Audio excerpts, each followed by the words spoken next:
you for this invitation. It's very special to stay here with us. So good afternoon, everyone. I am Marta Gomez-Chiari from Barcelona. So in this 20 minutes, I would like to talk about the fetal brain vascular malformation. That is a tricky topic, but I will approach it through clinical cases, follow one for step 9. So the first case is incidental findings in a 30 weeks old fetus. We see an anterior left heterogenic extraxial mass and an echogenic field defect within the superior sagittal sinus, suggestive of thrombus. So the first MRI was performed to look for parenchymal lesions. In T2, we see a hypotenuse extraxial mass in the left part, in keeping with the epidural hematoma, with associated wet mass effects, and a bright signal in diffusion. Bright signal in diffusion in the sagittal sinus, represented a clot. Because no lesions were found in the brain parenchyma, we decided to do a follow-up. So in the second MRI, 3 weeks after, we observed the reduced for the epidural hematoma and improved the partial sinus thrombosis.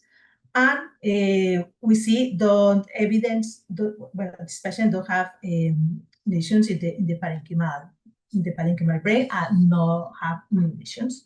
So the final diagnosis for this patient was an isolated superior sagittal sinus thrombosis with associated epidural hematoma.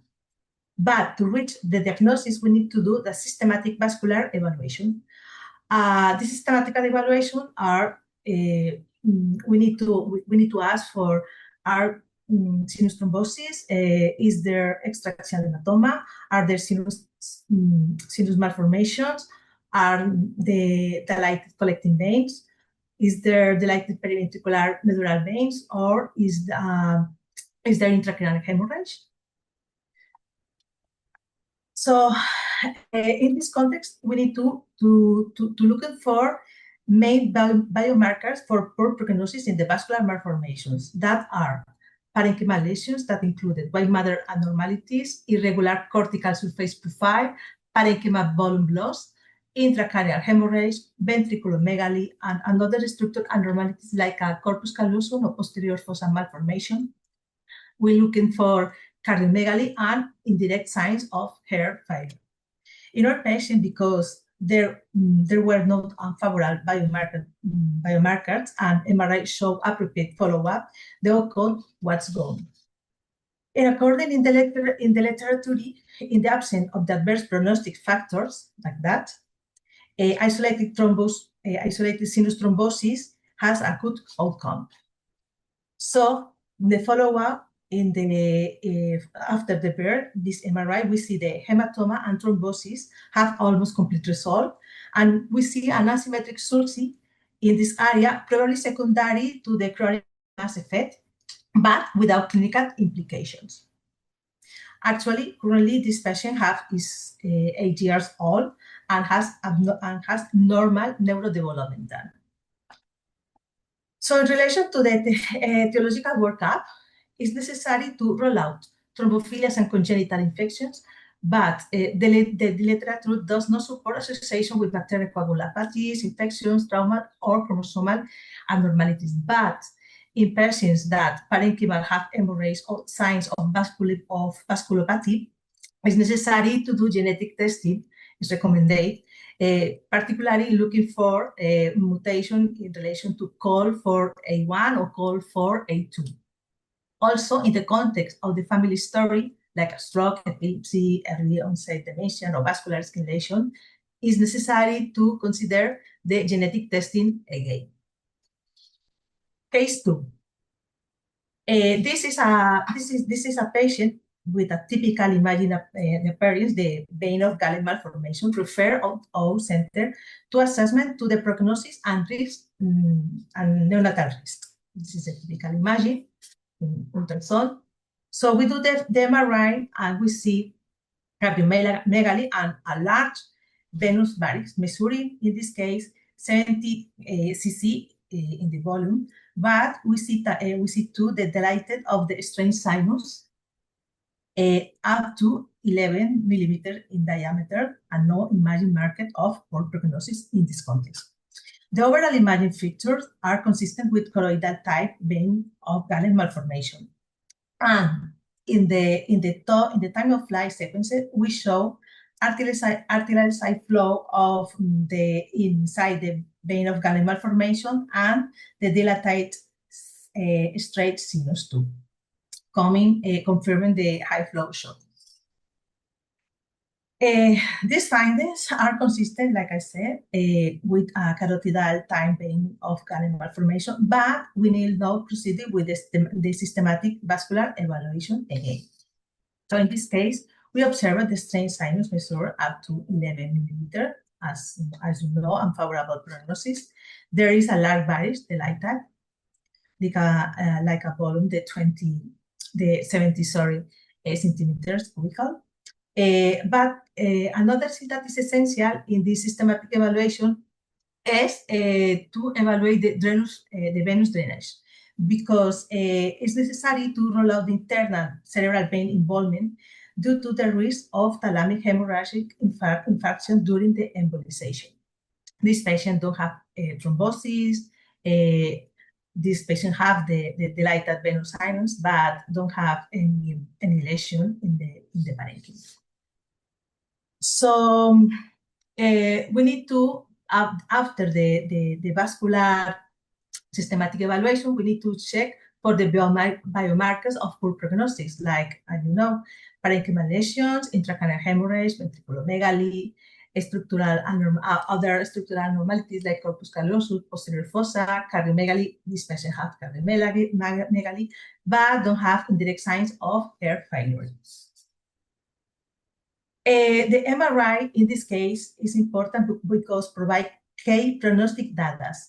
It estimates the risk of the vascular collapse, detect the early brain injury, and guides for prenatal decision making. In a state of first sinus diameter greater than 7 millimeters, the urgent neonatal intervention is present around the 18%. A varix volume greater than 20 centimeters cubic is a poor prognostic marker, reflecting the tricuspid insufficient. So in the last part, the transuterine embolization, a recently implemented procedure with limited clinical experience, used in specialized centers, require MRI criteria and fetal hemodynamic assessment. This is another role for the MRI in context of this pathology. Another new tools for the MRI, maybe is the introduction, the super resolution reconstruction, due to helps to volumetric analyze and enables virtual reconstruction 3D and printing per surgical plan, for example, for the embolization, embolization. In relation to the etiological workup in these patients, the genetic testing is recommended in all these cases because first, it helps us to confirm whether it's a true vein of Galen malformation, especially those like it in APHB4 mutations. Second, it can reveal an underlying genetic syndrome, which is crucial for prognosis and family counseling.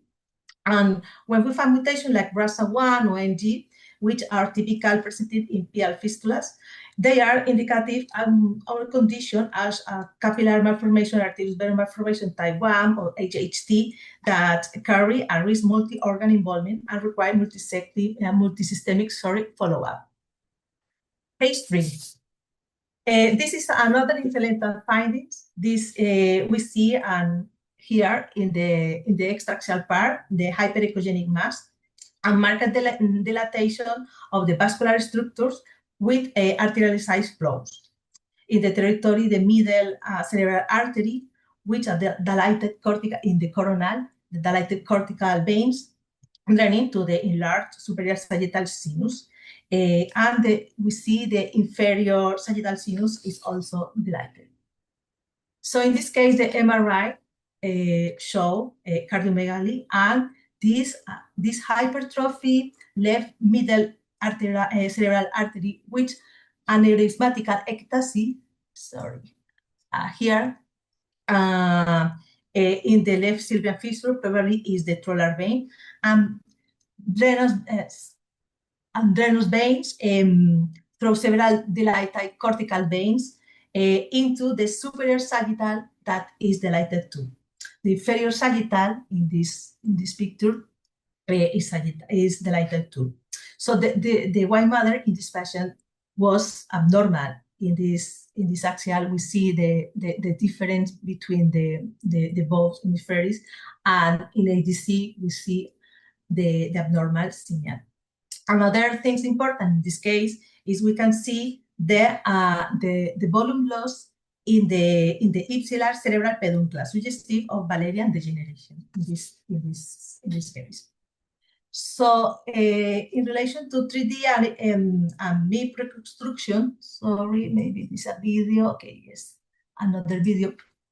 We see the connections between the hypertrophy left middle cerebral artery with the ectasis venous dilatation arrive to the extending to the superior sagittal sinus. This is a 3D reconstruction. We see the same, and this is a video in the reconstruction of the diagnosis was a PL arterius venous fistula between the left middle cerebral artery and cortical veins, like as you see, including the vein of Trolar, with involvement of the inferior and superior sagittal sinus, without signs of thrombosis, but with signs of chronic perfusion disturber are present, including the Wallerian degeneration and abnormal white matter signal. Again, we do the systematic vascular evaluation, in this case, allow us to differentiate between the pial and dural fistula. In pial fistula, the connection occurs between the major artery of the circle of Willis and cortical veins, whereas the dural fistula, the connection is directly between dural branches arising from the external carotid artery and dural sinus and dural venous sinus. This is a companion case. This is a 5-year-old girl that present the fistula pial and the fistula dural, the same patient. So in the blue circle, we see the typical pial fistula between posterior cerebral artery and the dural sinus.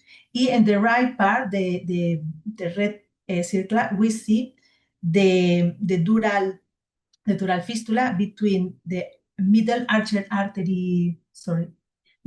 meningeal artery and the dural sinus too. In the FLEX evaluation, looking for poor biomarkers of poor prognostic in this patient, the patient showed unfavorable biomarkers like chronic involvement of the left arterial cerebral parenchyma, including abnormalities of the ipsilar cortical surface, like here. Do you see the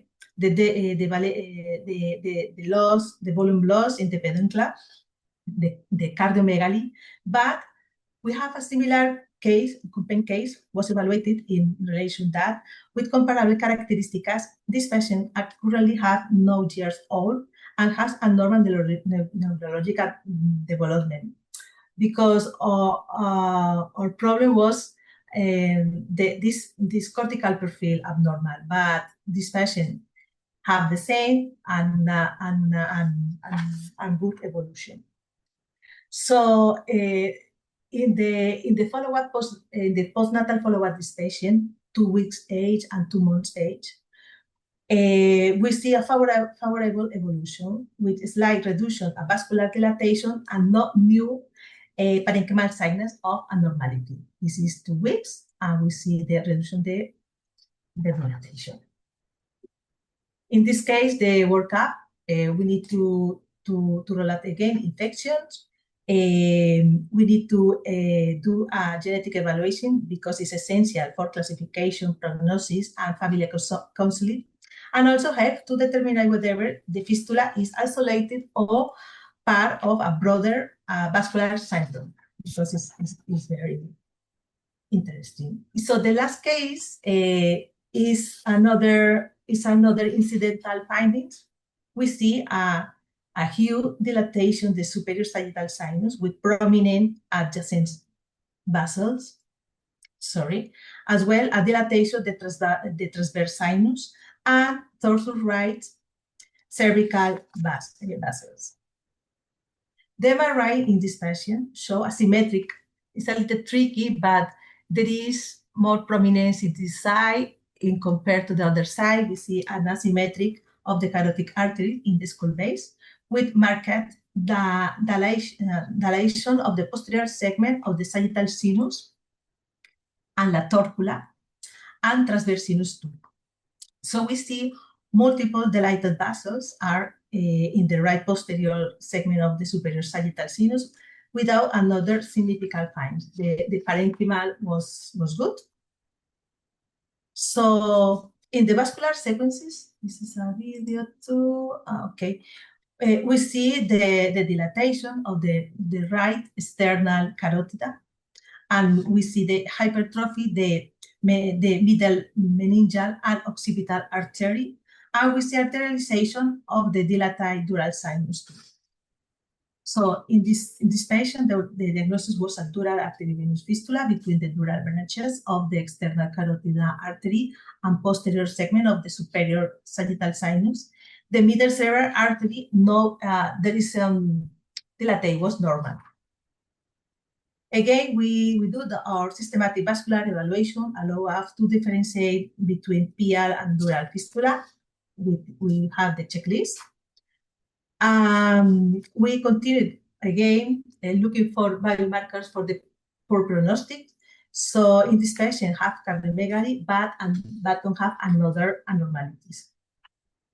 The follow-up in the first day of life, it shows the same findings of the dural fistula, but don't have any new lesions. And the vascular sequences show again the arterialization of the dural sinus. Again, the etiological workup, we need to genetic evaluation because it's essential for the classification, prognosis, and family counseling. It helps to determine whether the fistula is isolated because it's important or part of a broader vascular syndrome. So in conclusion, the fetal brain vascular malformation is a rare and complex lesions that require a structured and multidisciplinary approach.